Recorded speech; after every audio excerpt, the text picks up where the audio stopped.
Il y a aujourd'hui 3-4 systèmes domotiques. Parmi ces systèmes, il y a un petit français dont on entend souvent parler, JDOM.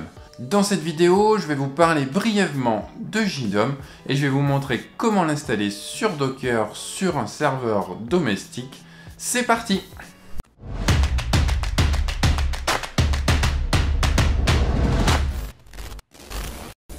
Bonjour, c'est Thomas et bienvenue sur ma chaîne dédiée à la domotique. Aujourd'hui, je voulais parler de JDOM, un système domotique qui vous permettra de contrôler toute votre domotique à la maison. Alors, je vous avais déjà présenté Domotix. Là, JDOM fait partie d'un des 3-4 autres systèmes domotiques qui existent. On compte, normalement, on parle de Domotix, JDOM et Home Assistant. C'est vraiment les systèmes qui reviennent le plus souvent.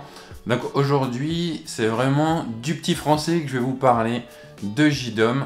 On en entend vraiment beaucoup parler. Et j'avais envie de moi-même tester parce que voilà, j'avais pas mal de personnes autour de moi qui utilisaient JDOM et je voulais un petit peu voir par moi-même comment ça se présentait. Alors le modèle de JDOM est un petit peu différent des autres modèles de système domotique que j'ai cités. JDOM, c'est open source, pas de problème là-dessus, c'est développé par des Français, ça a été créé par des Français. Mais son système économique est lié à un market communautaire où on va pouvoir y poser des plugins qui vont être gratuits ou payants. De plus, depuis je crois 2015, JDOM est vraiment devenu une société à part entière, propose également des box, donc basés sur des Raspberry Pi, ces petits ordinateurs vraiment consommant très peu, où on va vraiment avoir tout l'écosystème de JDOM et voilà, c'est distribué par la société elle-même. Donc voilà un petit peu la présentation de JDOM d'un point de vue vraiment société et vraiment modèle économique. Alors à force d'en entendre parler de JDOM, parce que bon, on en entend vraiment beaucoup parler en France forcément, j'ai voulu tester moi-même et c'est pour ça que j'ai voulu l'installer sur mon NUC pour me faire un petit peu la main dessus et pouvoir tester en parallèle et Domotix et JDOM pendant l'été. Je me donne cet été pour tester en parallèle ces systèmes et pour ensuite en septembre vous présenter un petit comparatif de ces différents systèmes Domotix versus JDOM. Mais c'est pas le sujet aujourd'hui. Aujourd'hui, je vous propose de vous montrer comment installer JDOM de la même manière que j'ai pu le faire avec Domotix sur Docker, sur un NAS domestique. Vous allez voir, rien de bien plus compliqué, ça va aller très vite et je vous montre ça de suite sur l'ordinateur. C'est parti! On se connecte donc à notre serveur domestique.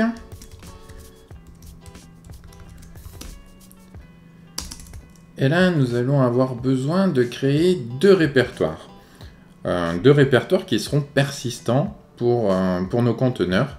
Donc cela va être le répertoire JDOM MySQL pour la base de données. Donc toutes les informations, toutes les données de la base de données seront dans ce répertoire-là qui est vraiment propre à notre serveur. Et on va également créer le répertoire HTML. Voilà, donc on a nos deux répertoires. Deux répertoires qui vont être persistants sur notre serveur et vers lesquels notre conteneur JDOM va pointer. On pourra ainsi changer notre conteneur JDOM, le créer, le supprimer, en créer un nouveau, comme on veut. Et donc ensuite, la commande Docker classique, Docker run name, donc le nom de notre conteneur, je vais l'appeler JDOM, -v, donc pour les volumes, donc c'est ça, donc le var www.html qui va pointer vers l'opt JDOM HTML, voilà, et ensuite le var lib MySQL qui va pointer vers le MySQL qu'on vient de créer. Ensuite, le mot de passe route pour se connecter en SSH à distance à JDOM, vous mettez le mot de passe que vous voulez. -p, donc ça c'est pour rediriger les ports, souvenez-vous.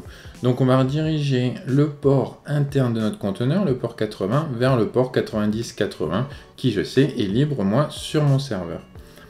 L'option Restart Always, donc comme d'habitude pour redémarrer votre conteneur lorsque le serveur va redémarrer ou en cas de problème.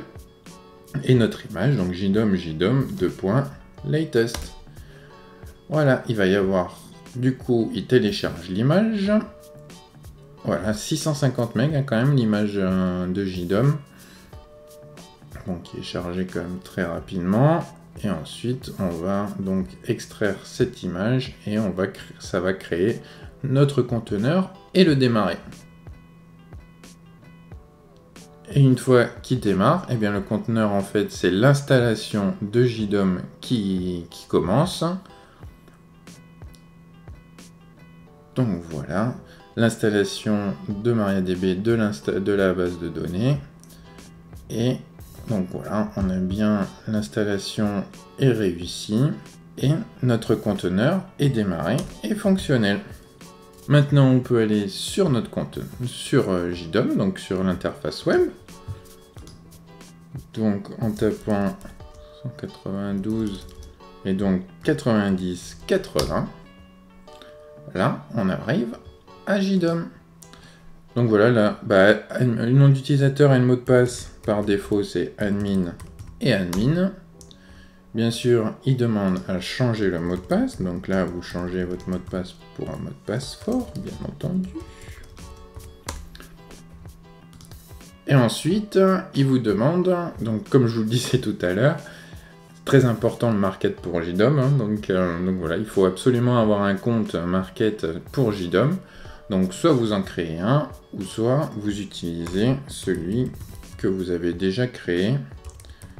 Moi dans mon cas j'ai déjà créé. Et voilà, vous arrivez sur mes premiers pas. Donc là je vous laisse lire un petit peu si vous voulez voir. Et voilà, on arrive sur l'interface de JDOM. Avec l'accueil, là bien entendu c'est vide hein, puisque je n'ai absolument rien fait. Donc vous arriverez sur un dashboard, les analyses, les outils, les réglages, les systèmes. Donc vous allez pouvoir configurer votre système avec le nom de votre JDOM, le français, voilà, régler un petit peu votre temps. Vous avez vraiment énormément d'informations à remplir. Voilà les adresses, si vous voulez utiliser également tout ce qui va être pour les levées et coucher de soleil. Voilà, toutes les informations qui concernent votre réseau. Donc là, dans notre cas, on est sur vraiment l'IP du conteneur et pas forcément l'IP de mon serveur sur lequel je me suis connecté. L'accès externe, voilà, vous allez pouvoir configurer ça. Je ne vais pas rentrer dans les détails aujourd'hui. Voilà un petit peu cet onglet général. Je vais quand même sauvegarder les quelques modifications. Et bien sûr, il va y avoir la gestion des plugins avec l'accès au market. Donc voilà, c'est vraiment là que vous allez pouvoir installer tous les plugins, installer ou acheter les plugins que vous allez avoir besoin. Donc voilà, pour moi, c'est ce qui me rebutait un petit peu pour JDOM, c'est le fait de devoir acheter les plugins. On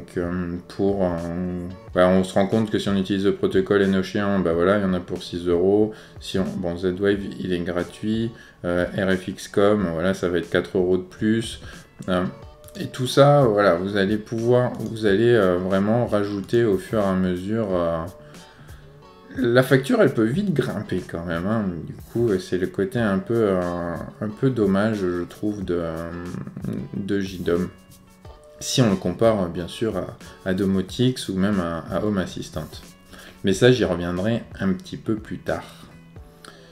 Je ne vais pas faire plus longtemps aujourd'hui. Je vais vraiment me donner le temps de tester en profondeur JDOM et de prendre mes marques pour voir comment ajouter des plugins, comment un petit peu configurer les différents capteurs que je vous ai déjà présentés, donc capteurs de type Xiaomi ou la station Netatmo que j'ai acquise il y a quelques semaines. Je vais regarder un petit peu comment ça se passe sous JDOM, ça me donnera un premier aperçu. Et puis je vais voir si je constate la même chose que tous les retours que j'ai pu avoir sur JDOM. Dites-moi si vous utilisez vous JDOM ou un autre système domotique. Je suis vraiment curieux de savoir qu'est-ce que vous utilisez et qu'est-ce qui vous a amené à choisir tel système plutôt qu'un autre. Est-ce que c'est le bouche à oreille? Est-ce que c'est vraiment différents tests? Qu'est-ce que vous avez si vous êtes utilisateur JDOM, qu'est-ce que vous avez aimé sur JDOM? Voilà, laissez-moi un commentaire, je suis vraiment curieux de savoir. Je vous prépare en tout cas un comparatif JDOM versus Domotix pour septembre. Alors si vous voulez être tenu informé des sorties des différentes vidéos, je vous laisse vous abonner. Durant l'été, de toute manière, il va y avoir bien sûr plein d'autres vidéos. Je pense notamment à pas mal de tests de matériel. J'ai en tête des clés USB pour Z-Wave par exemple ou N-Ocean. Voilà, différents types. J'ai également les RFX-COM qui devraient arriver dans pas trop longtemps parce que je vais en avoir l'utilité dans la future maison. Donc voilà, plein de sujets en perspective pour cet été, donc abonnez-vous. Et puis si vous voulez soutenir la chaîne, laissez-moi sous cette vidéo un petit pouce bleu. Et moi je vous dis à très bientôt pour une future vidéo. Bye bye.